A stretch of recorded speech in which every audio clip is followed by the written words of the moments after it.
Bom, pessoal, então prosseguindo agora na análise das questões referentes ao federalismo, às entidades federadas e à repartição de competência constitucional. Questão 27.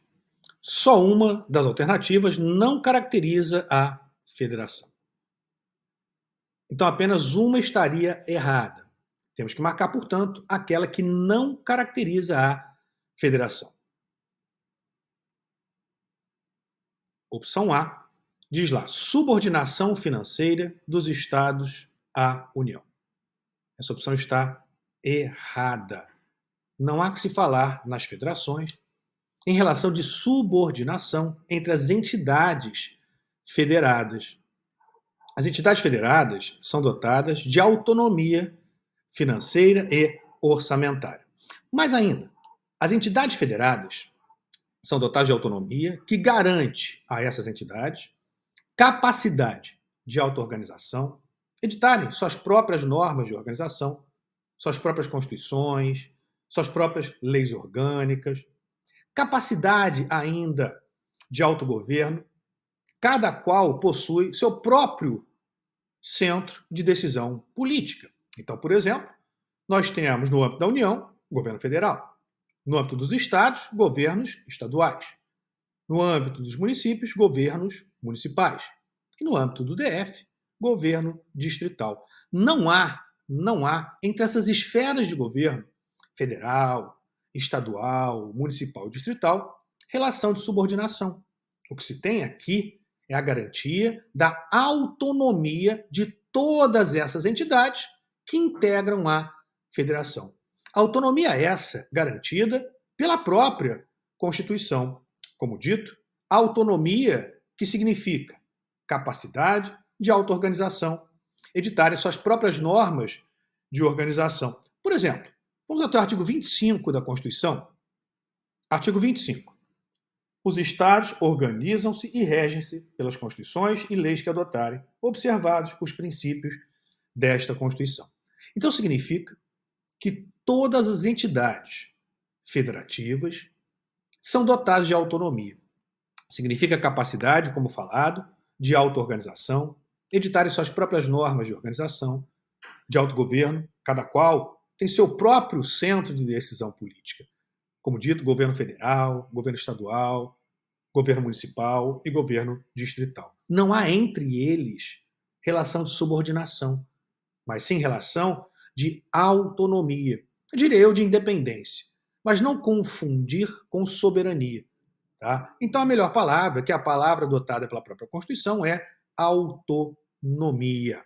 Como dito, autonomia garantida pela própria Constituição.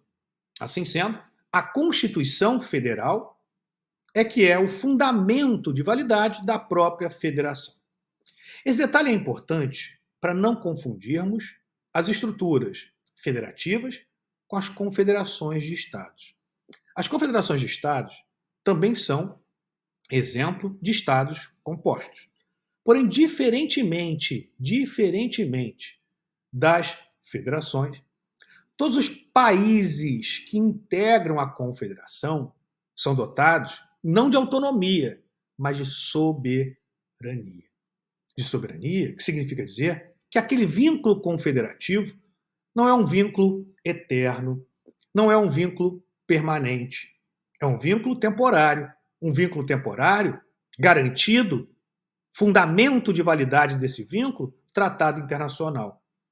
Nas federações, como falado, o fundamento de validade da federação é a Constituição Federal. As entidades federadas que integram a federação não são dotadas de soberania, mas de autonomia.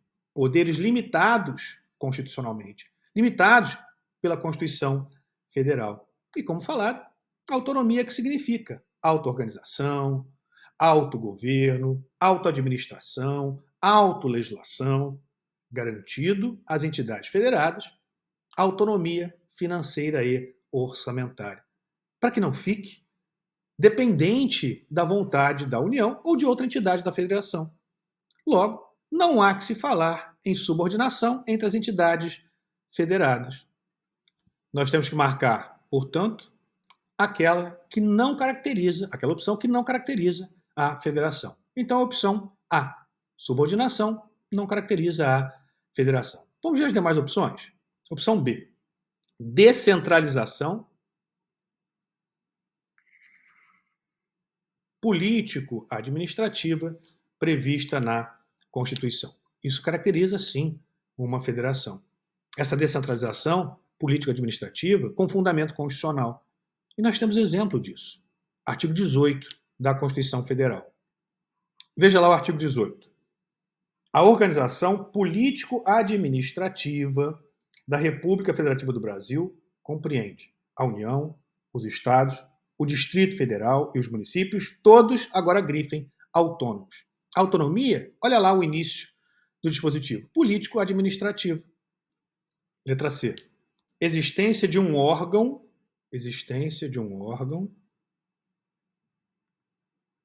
que represente a vontade dos Estados-membros da Federação no plano federal. Isso caracteriza, sim, as federações. E nós temos o Senado Federal com essa função específica. Previsão no artigo 46 da Constituição. Vamos lá. Artigo 46. O Senado Federal compõe-se de representantes dos estados e do Distrito Federal, eleito segundo o princípio majoritário.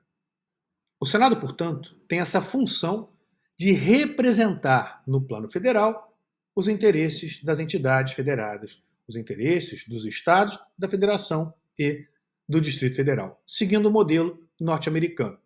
Então, isso caracteriza, sim, a federação, a existência de um órgão representativo dos interesses das entidades federadas no plano federal. Letra D. Vedação à secessão. A vedação à secessão também é uma característica essencial das federações. Diferentemente das confederações, as federações possuem um vínculo permanente, um vínculo eterno, sendo vedada a secessão. Não pode a entidade que integre a federação deixar a estrutura federativa para se tornar um Estado soberano. Não. É vedada, portanto, a secessão. Diferentemente das confederações. Nas confederações, como falado, todas as entidades que integram a confederação são Estados soberanos. Logo, é mantido a possibilidade desse Estado soberano, desse país que integra a confederação, deixar a estrutura confederada, pois, como dito, o Estado continua a ser um Estado soberano. O fundamento de validade, como falado, da confederação não é uma Constituição nacional, mas sim tratado internacional. Cada país que integra a confederação possui sua própria Constituição nacional. Como dito, cada país que integra a confederação é um Estado soberano. Assim sendo, ele pode a qualquer tempo deixar a estrutura confederada. Estrutura confederada que é um vínculo temporário, tendo como objetivo, por exemplo, questões comerciais, militares. Não é, diferentemente das federações, um vínculo que se pretende eterno, um vínculo que se pretende permanente. E a nossa Constituição, ela traz de forma expressa a vedação à secessão. Veja o artigo 1º da Constituição. A República Federativa do Brasil, formada pela União indissolúvel, grife, dos estados, município e Distrito Federal, constitui-se um Estado democrático de direito e tem como fundamentos que nós temos os princípios fundamentais. Mas veja que expressamente é vedada a secessão. É uma característica essencial das federações. Uma característica importante para diferenciar as federações das confederações de estados. Agora, opção E. Existência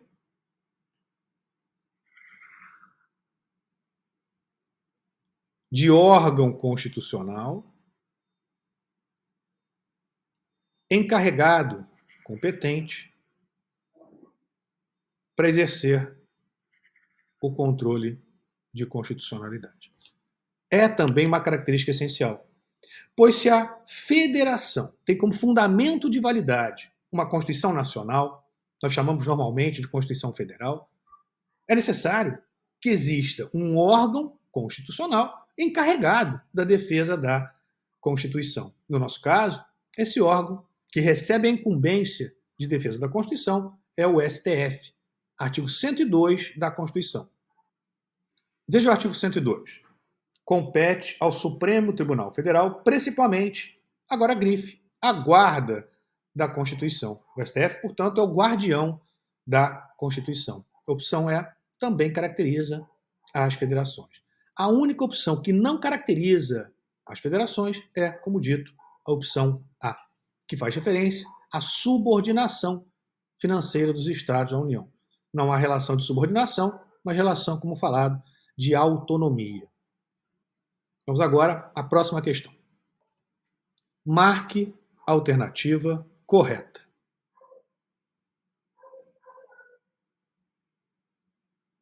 Letra A. A União possui personalidade jurídica de direito público internacional. Errado. A União, ela é entidade federada. Logo, ela não possui personalidade de direito público internacional, mas sim de direito público interno. Quem possui personalidade jurídica de direito público internacional é a República Federativa do Brasil. Mas a União, ela tem função importante na nossa estrutura federativa. A União, como pessoa jurídica de direito público interno, recebe da Constituição algumas funções importantes na estrutura federativa. A primeira delas é representar a República Federativa do Brasil no plano internacional. Então, quem representa a República Federativa do Brasil no plano internacional não é o Estado do Rio de Janeiro, não é o município de Belo Horizonte, mas sim a União. Então, a União tem como primeira função importante a representação da República Federativa do Brasil no plano internacional. No plano internacional, ela tem essa função específica. Já no plano interno, a União tem como função representar o interesse nacional ou unificar o interesse nacional. Então, União, pessoa jurídica de direito público interno, que tem como funções constitucionais, primeiro, representar a República Federativa do Brasil no âmbito internacional, no âmbito externo. E no âmbito interno, unificar a vontade nacional. Mas, como dito, a União não é pessoa jurídica de direito público internacional. Pessoa jurídica de direito público internacional, como falado, é a República Federativa do Brasil. Prosseguindo. B. B é a opção correta. A União é pessoa jurídica de direito público interno. Então, até aqui, correto. E tem também como função representar, no âmbito externo, a República Federativa do Brasil. Correto. Não se faz referência aqui à função de unificação da vontade nacional, mas isso não infirma o acerto da opção. Então, correto ficou letra B. Vamos ver por que estariam erradas as opções C, D e E. C. A União não é entidade federada, pois ela não consta no artigo 1º. Errado. Ela é entidade federada. Como já falado, o artigo 1º comeu mosca. Mas a União, ela consta expressamente como entidade federada, dotada de autonomia, assim como os estados, o Distrito Federal e os municípios, no artigo 18 da Constituição. Então, opção C, errado. Opção D. Os estados estrangeiros são pessoas jurídicas de direito privado externo, de direito público e não de direito privado. Letra D também errada. Letra E. A União é dotada de soberania. Errado. A União é dotada de autonomia, conforme o artigo 18 da Constituição. Soberano, ou dotado de soberania, é a República Federativa do Brasil. Correto, portanto, como falado, opção B. Questão 29. Em relação às repartições de competências constitucionais, então, repartição de competências constitucionais. Marque a alternativa correta. Aqui é importante lembrarmos as dicas que foram dadas no que diz respeito à repartição de competências. Nós temos que, primeiramente, identificar a natureza da competência, se político-administrativa ou se legislativa. E a dica é: começou com o verbo, é político-administrativo. Não começou com o verbo, é legislativo. Então já conseguimos aqui separar as competências quanto à natureza, se político-administrativa ou se legislativa. Agora, nós temos que analisar, dentro da político-administrativa e da legislativa, as espécies que nós temos. No que diz respeito às competências político-administrativas, nós podemos subdividi-las em competência exclusiva e comum. Logo, competência político-administrativa ela será exclusiva ou comum. Já a competência legislativa é subdividida em privativa e concorrente. Então, se a questão fizer referência à competência político-administrativa privativa, você já sabe que está errado. Se a questão fizer referência à competência legislativa comum, você já sabe que está errado. Então, repito, competência político-administrativa será exclusiva ou comum. Competência legislativa será privativa ou concorrente. E ainda uma observação final também importante. Para sabermos a qual entidade foi conferida aquela respectiva competência, é necessário lembrarmos a teoria que fundamenta a distribuição de competências constitucionais, que é a teoria da predominância do interesse. Se for um assunto de interesse nacional, nós temos que analisar se aquele tema, se aquela matéria, se aquele assunto interessa apenas a República Federativa do Brasil enquanto tal, e aí você tem a União competente, ou se interessa a todos os entes da federação. Você tem, nesse caso, a competência comum. Então, a competência exclusiva é conferida apenas àquele ente específico, no caso, a União. A comum a todos os entes da federação. Já a competência legislativa, também vamos fazer a mesma análise. Se a matéria for de interesse de todos os entes da federação, aí você tem a competência concorrente. Se for de interesse nacional, tem a competência da União. Lembrando que no caso de competência legislativa privativa, admite-se delegação. Admite-se delegação que se faz por lei complementar. Vamos retornar às questões? Letra A. Então é para marcar correta, hein? Sempre importante colocarmos em destaque. Letra A. A competência de natureza político-administrativa é privativa ou concorrente? Errado. Nós sabemos que a competência político-administrativa ela é exclusiva ou comum. Exclusiva ou comum, artigos 21 e 23. B. Competência de natureza legislativa é exclusiva e ou comum. Aqui errado. Trocou. A competência legislativa, como já destacado, ela é privativa ou concorrente. Artigo 22 e artigo 24 da Constituição. Letra C.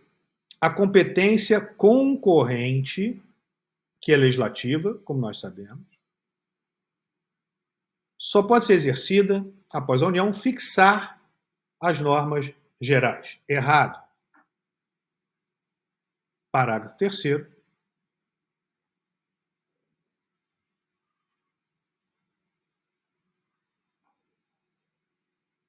do artigo 24. Importante lembrarmos que na competência concorrente é conferido a um ente específico a tarefa de ditar normas gerais. Esse ente é a União. Já as demais entidades da Federação têm competência concorrente com a União para legislar sobre questões específicas. Então, a União, normas gerais. Já os demais entes, Estados, DF, questões específicas. Na ausência de lei federal, então, se a União não legisla, se a União não edita normas gerais, os Estados e DF exercem competência legislativa plena para atender às suas necessidades. Nesse caso, poderão editar não apenas normas específicas, mas também normas gerais, na ausência de lei federal. A superveniência de lei federal, nessa hipótese, ou seja, a edição de lei federal posterior, por exemplo, à lei estadual que trata de normas gerais, não revoga a lei estadual anterior, suspende a eficácia da lei estadual anterior no que for contrário. Artigo 24, parágrafo 4º. Vamos até lá?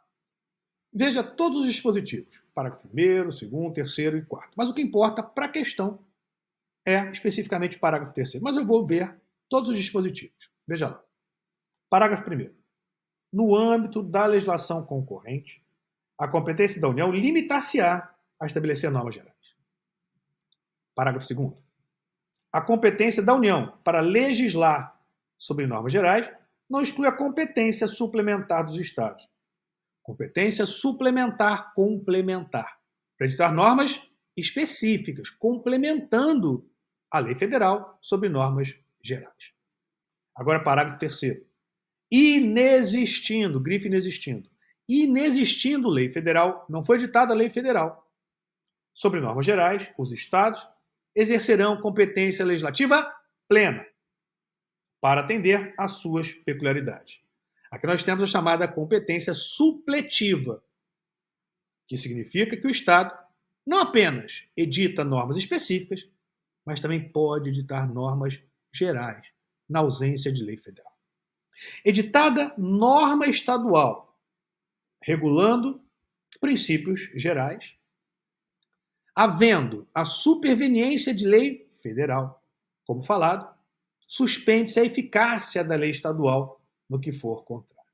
Não se revoga, se suspende a eficácia da lei estadual anterior no que for contrário. É a previsão do parágrafo 4º. Veja lá. A superveniência de lei federal sobre normas gerais suspende a eficácia da lei estadual no que lhe for contrário. Professor, mas não dá na mesma falarmos em revogação? Não, de forma alguma. E por que não? Porque se ocorre a suspensão da eficácia, pura e simplesmente, e não a revogação, caso a lei federal superveniente, por exemplo, seja revogada, a lei estadual retoma a sua eficácia. E não há que se falar aqui em repristinação, porque ela não havia sido revogada. Você pode até falar em efeito repristinatório, mas não repristinação. Outro exemplo. Se a lei federal superveniente for declarada inconstitucional, a lei estadual, que estava com a sua eficácia suspensa, retoma a sua eficácia. Retoma a sua eficácia porque a eficácia estava suspensa e ela não havia sido revogada, como falado. Então, muito cuidado, não ocorre a revogação, mas sim a suspensão da eficácia da lei estadual anterior no que for contrário. Letra D. Aos Estados é reservado de forma taxativa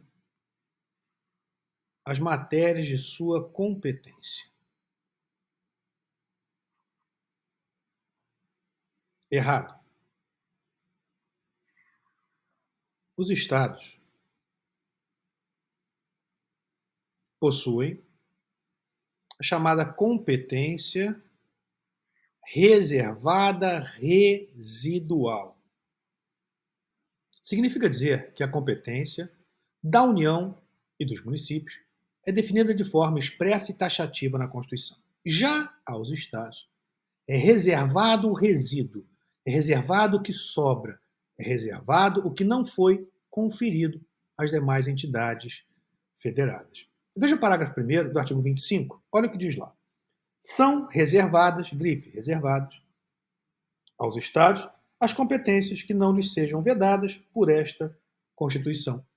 Logo, os Estados possuem competência reservada residual, ficam com o que sobra, ficam com o que não é conferido de forma expressa às demais entidades da Federação. Agora, uma observação importante em relação à competência reservada residual. Como falado, a competência residual ela é conferida aos Estados, com uma exceção. Artigo 154, inciso 1 da Constituição. A competência reservada residual para a criação de impostos é da União. Olha lá o artigo 154, inciso 1. A União poderá instituir, inciso 1, mediante lei complementar, impostos não previstos no artigo anterior, desde que sejam não cumulativos e não tenham como fato gerador ou base de cálculo próprios dos discriminados nesta Constituição.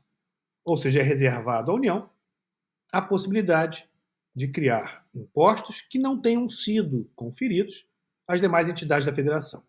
Essa competência reservada residual da União não abrange, então, exceto taxas e contribuição de melhorias. Então, muito cuidado com a competência reservada residual dos Estados com essa observação. Correto, então, letra E. Os municípios possuem competência suplementar à legislação federal e estadual. Sim, previsão expressa no artigo 30, inciso 2. Veja lá. Compete aos municípios, inciso 2, suplementar a legislação federal e estadual no que couber. Agora, a questão de número 30. Essa questão vai ser muito importante você rememorar aquelas dicas dadas. Quais dicas? Primeiro, quanto à natureza da competência, depois, quanto ao exercício dessa competência, se político-administrativa ou se legislativa. E se político-administrativa, será ela exclusiva ou comum, e legislativa, privativa ou concorrente. Então, questão 30. Entre as competências legislativas, olha lá, legislativas, já sabemos que não começa com o verbo.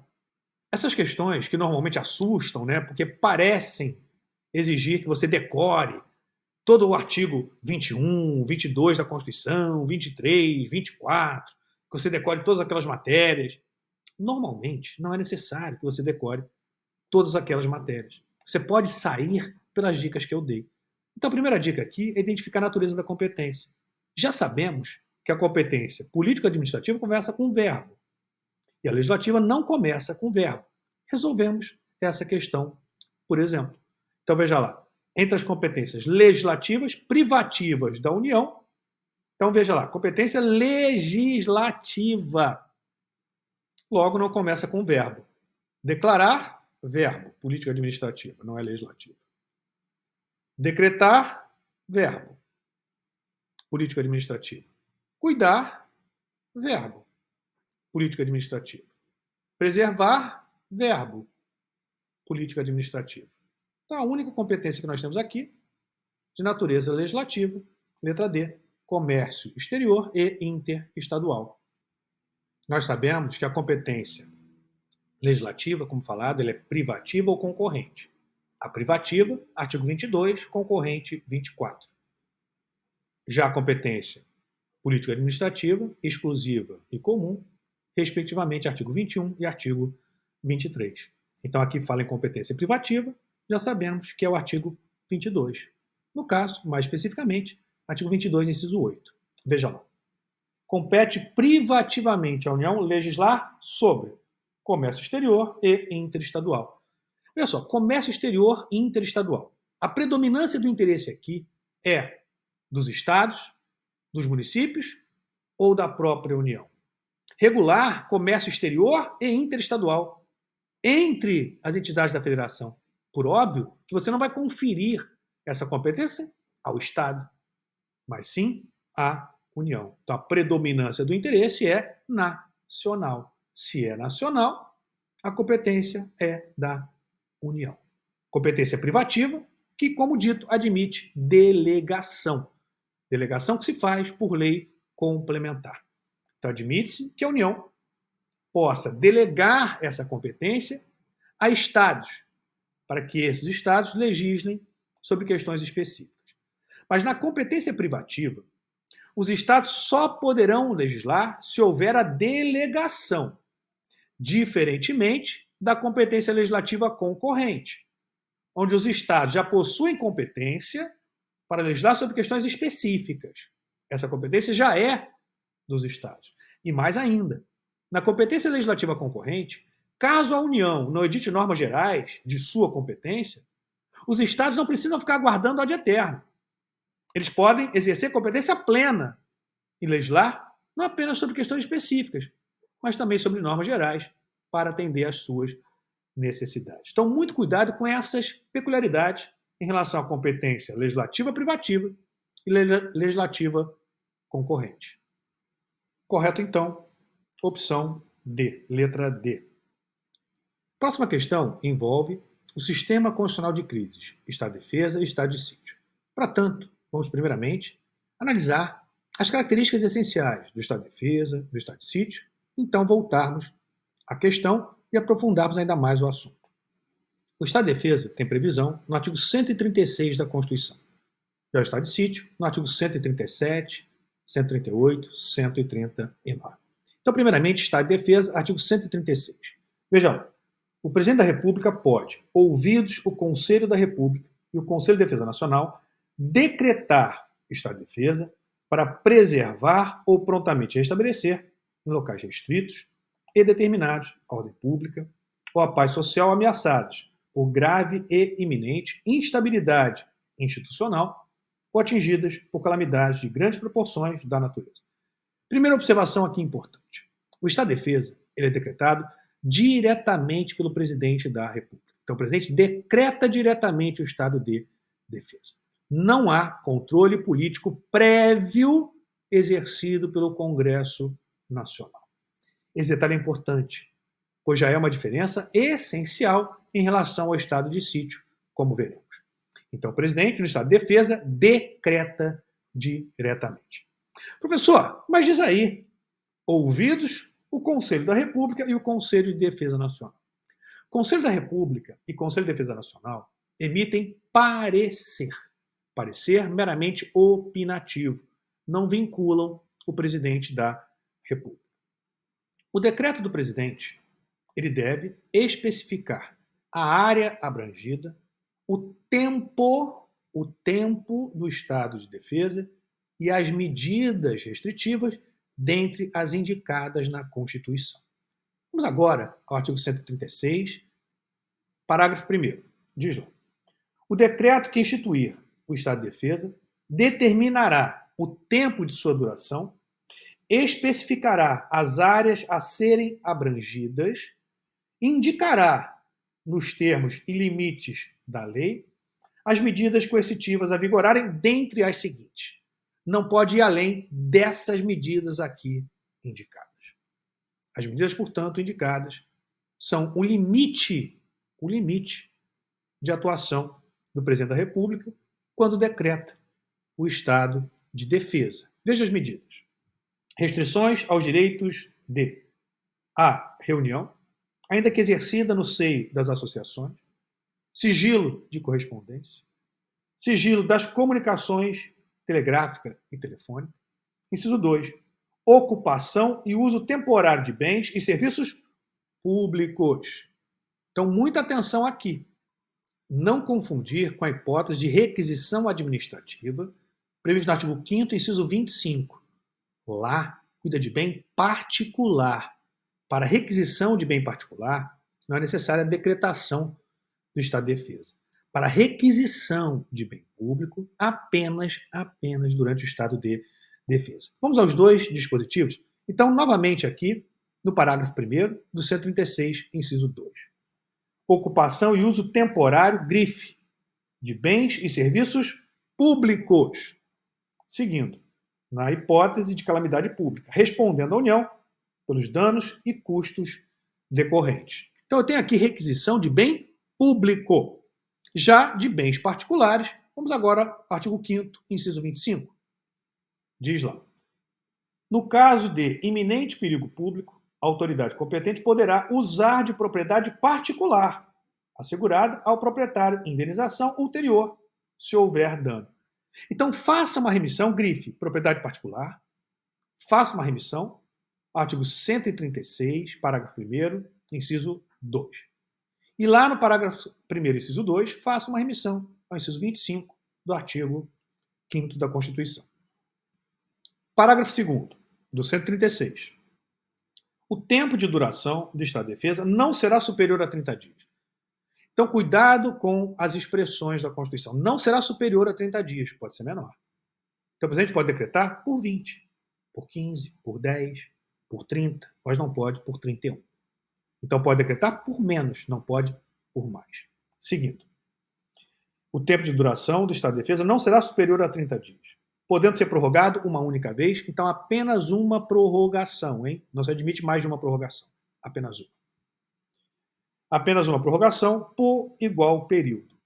Qual igual período que a doutrina tem interpretado? Por igual período decretado anteriormente, ou seja, se o presidente decretou por 15, ele só pode prorrogar por 15, não é essa a interpretação que tem prevalecido. A interpretação que tem prevalecido é por igual período previsto no próprio dispositivo, ou seja, por igual período máximo de 30 dias. Então, por exemplo, tem-se entendido que o presidente pode decretar por 15 dias e depois prorrogar por 30.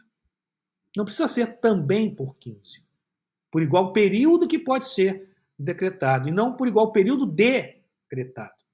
Percebeu a diferença que a doutrina faz? Então aqui ele decreta pelo prazo máximo de 30 dias, podendo prorrogar uma única vez, também pelo prazo máximo de 30 dias, mas não pelo mesmo período necessariamente decretado. O estado de defesa, como falado, não está submetido ao controle prévio do Congresso Nacional, mas está sim submetido ao controle concomitante e o controle superveniente. Significa dizer que o Congresso, o Poder Legislativo, vão fiscalizar as medidas tomadas durante o estado de defesa e também vão exercer o controle superveniente após a decretação. Veja agora, respectivamente, parágrafos 4º, 5º, 6º e 7º do artigo 136. Diz lá.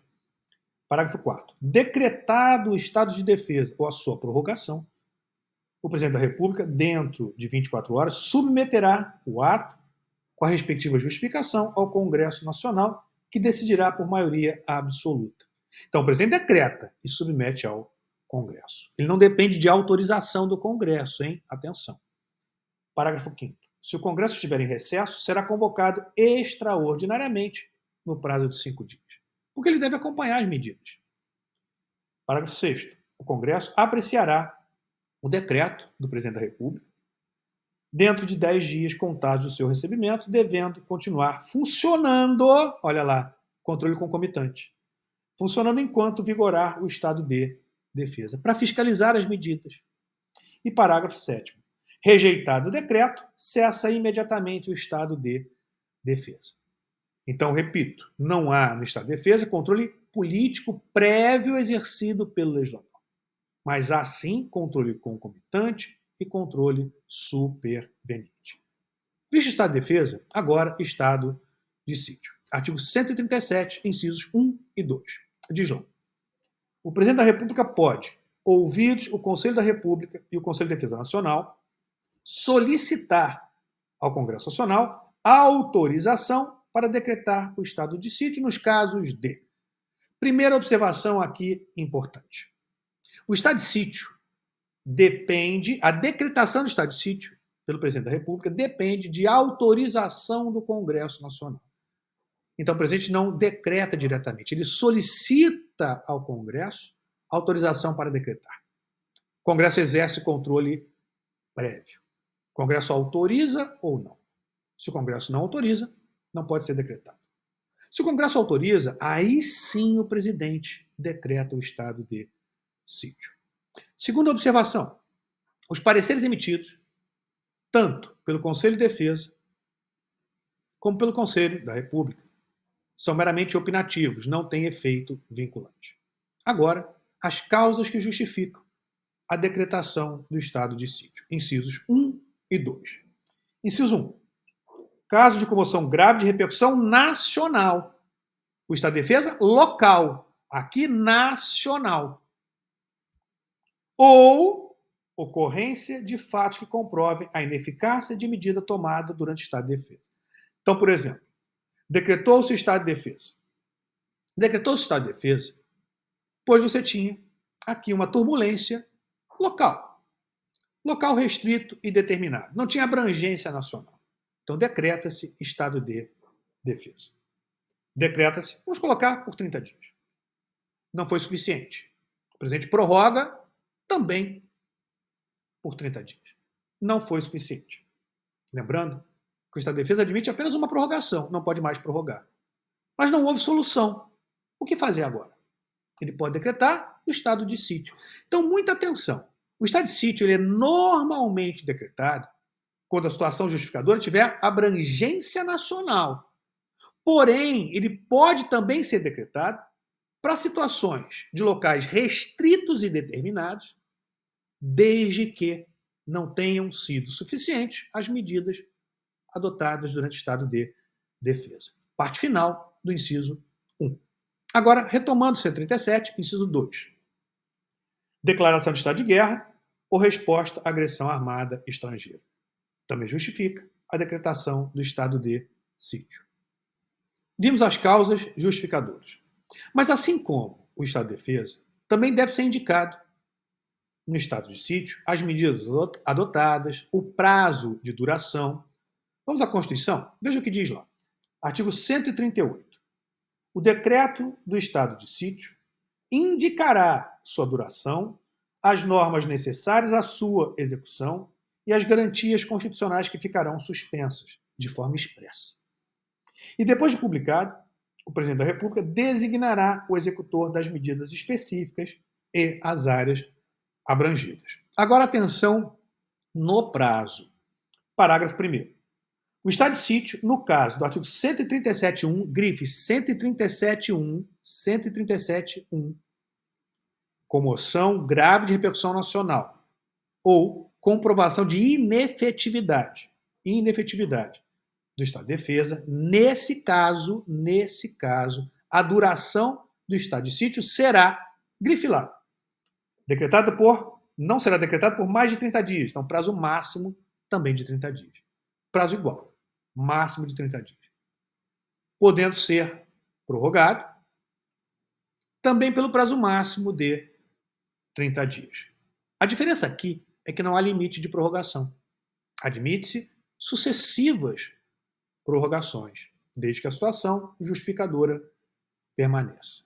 Só há prazo, esse prazo máximo de 30 dias, para o caso de decretação de estado de sítio com fundamento no 137.1. Se for decretado com fundamento no 137.2, caso de guerra declarada ou agressão armada estrangeira, não há prazo. Ele é decretado pelo prazo que perdurar a situação justificadora. Veja a parte final do dispositivo. Parágrafo 1º de 138. No caso do inciso 2, poderá ser decretado por todo o tempo que perdurar a guerra ou agressão armada estrangeira. Por que é importante essas distinções em relação às causas justificadoras? Em relação ao inciso 1 e em relação ao inciso 2. Porque a depender da causa justificadora da decretação do estado de sítio, você tem que estabelecer prazo ou não. E também existe uma diferença importante em relação às medidas restritivas que podem ser adotadas, a depender da causa justificadora da decretação do estado de sítio. Veja o artigo 139. Diz lá. Na vigência do estado de sítio, decretado com fundamento no 137.1, só poderão ser tomadas contra as pessoas as seguintes medidas. Apenas essas medidas podem ser adotadas. Apenas essas restrições podem ser adotadas. Quando decretado estado de sítio com fundamento, inciso 1, comoção grave de repercussão nacional ou inefetividade do estado de defesa. Não engloba aqui a decretação do estado de sítio com fundamento no inciso 2, caso de guerra declarada ou agressão armada estrangeira, que nós vamos comentar já já. Estamos aqui as medidas restritivas que podem ser adotadas, 139. Dentre as seguintes medidas. 1. Obrigação de permanência em local determinado. 2. Detenção em edifício não destinado a acusados ou condenados por crimes comuns. 3. Restrições relativas à inviolabilidade de correspondência, ao sigilo das comunicações, à prestação de informações, à liberdade de imprensa, radiodifusão e televisão. 4. Suspensão da liberdade de reunião. 5. Busca e apreensão domiciliar. 6. Intervenção nas empresas de serviços públicos. E 7. Requisição de bens. Professor, e se for decretado estado de sítio com fundamento no 137.2, quais medidas restritivas podem ser adotadas? Em tese, qualquer medida restritiva. A Constituição não estabelece, nessa hipótese, as medidas restritivas que podem ser adotadas. E por quê? Porque nós temos uma situação de extrema gravidade. Guerra declarada, agressão armada estrangeira. Não sabemos, portanto, as restrições que serão necessárias nessas situações. Portanto, a Constituição deixa em aberto. Feitas essas observações, agora sim vamos à questão. Em relação ao estado de defesa e ao estado de sítio, marque a alternativa correta. Então temos que marcar a alternativa correta. Letra A. A decretação do estado de defesa depende de autorização do Congresso Nacional. Não. Não depende de autorização do Congresso Nacional.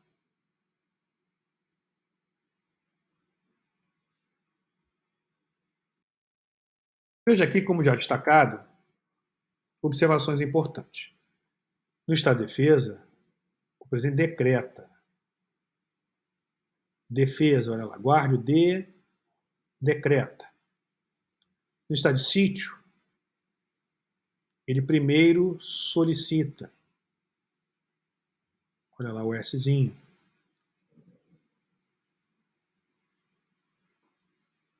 No estado de defesa, não há controle político preventivo, mas sim concomitante e superveniente. No estado de sítio, eu tenho controle político preventivo, concomitante e superveniente. Letra B. A decretação de estado de defesa e do estado de sítio estão vinculados aos pareceres emitidos pelo Conselho da República e Conselho de Defesa Nacional. Errado. São pareceres meramente opinativos. C. O estado de defesa pode ser prorrogado de defesa, hein? Indefinidamente.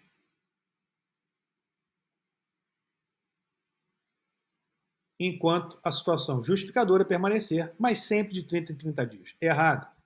Uma única prorrogação.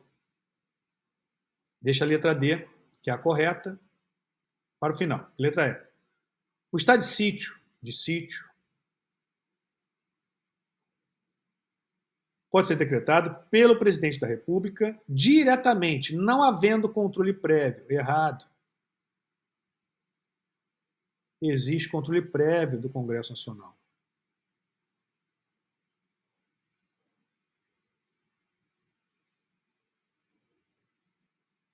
Letra D. O estado de sítio pode ser decretado indicando-se o prazo de sua duração, podendo ser prorrogado, dependendo do caso, indefinidamente, sem limite de prazo. O estado de sítio, sim, correto. Então, correto ficou letra D. Questão 32. Podem ser divididos em municípios. Letra A. Os estados, sim. O DF, não. Artigo 32 da Constituição. Diz lá. O Distrito Federal, vedada sua divisão em municípios. Então, a letra A está errada. Bom, se nós sabemos que é vedada a divisão do DF em municípios, já sabemos também. Como visto, então, hoje, ou melhor, o Distrito Federal não pode ser subdividido em município. E os territórios? Podem ser subdivididos em municípios? Muito cuidado, temos dispositivo expresso na Constituição, escondidinho, normalmente a gente não vê, a gente não olha, e você perde uma questão na prova por bobeira. Vamos ao artigo 33, parágrafo 1º da Constituição. Olha o que diz lá. 33. Os territórios poderão ser divididos em municípios. Então, os territórios podem ser divididos em municípios. Retomando a questão. Então, letra B, Distrito Federal, não pode. Então, estaria errado o território, sim. Apenas os estados, errado também.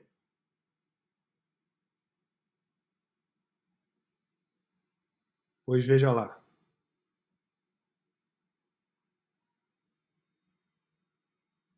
O território, conforme o artigo 33, parágrafo 1º, também pode. Letra E, errado, Distrito Federal, não pode.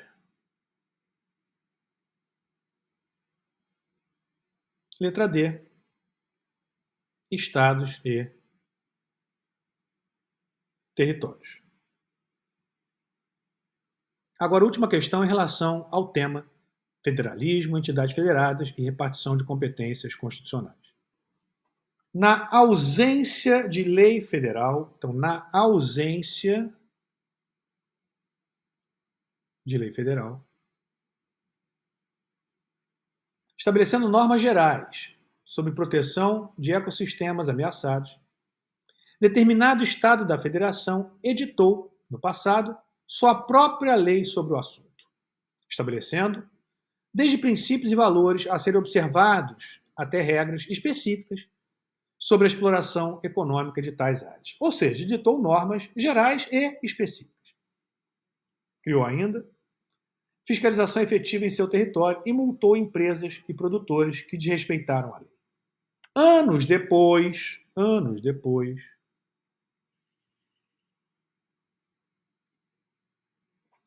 a União edita lei contendo normas gerais sobre o tema e muitas das disposições conflitavam com a anterior lei estadual. Questão relativa à competência legislativa concorrente, que nós já vimos. Com relação a este caso, marque a correta. Letra A. A União não poderia legislar, uma vez que o assunto é matéria de interesse local, não havendo justificativa para a lei nacional sobre o tema. Houve invasão de competência privativa dos Estados. Errado. Aqui, competência, como dito, concorrente. B. No campo das competências legislativas concorrentes. Então, competência legislativa concorrente. A União deve legislar sobre normas gerais e o Estado pode editar normas suplementares. Mas enquanto não existir lei federal, a competência do Estado é plena. Nessa hipótese, a superveniência de lei geral nacional suspende a eficácia das disposições contrárias à lei dos Estados. Correto, letra B, fundamento. Artigo 24, parágrafos 1º, 2º, 3º e 4º. Vamos ver o erro nas demais opções. Letra C.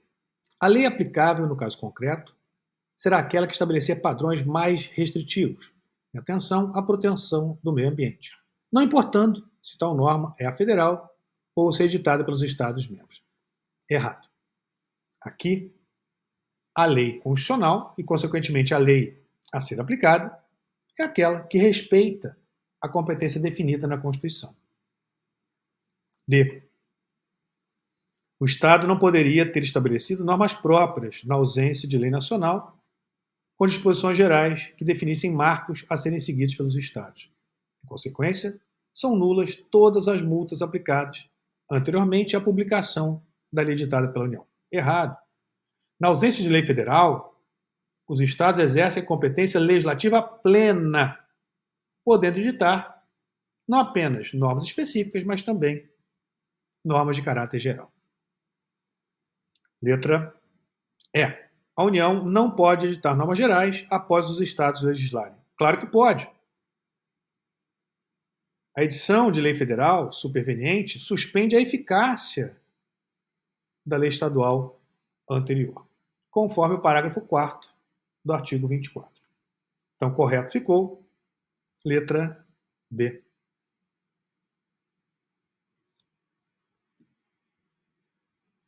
Bom, pessoal, fechamos as questões relativas a federalismo, entidades federadas e repartição de competências constitucionais.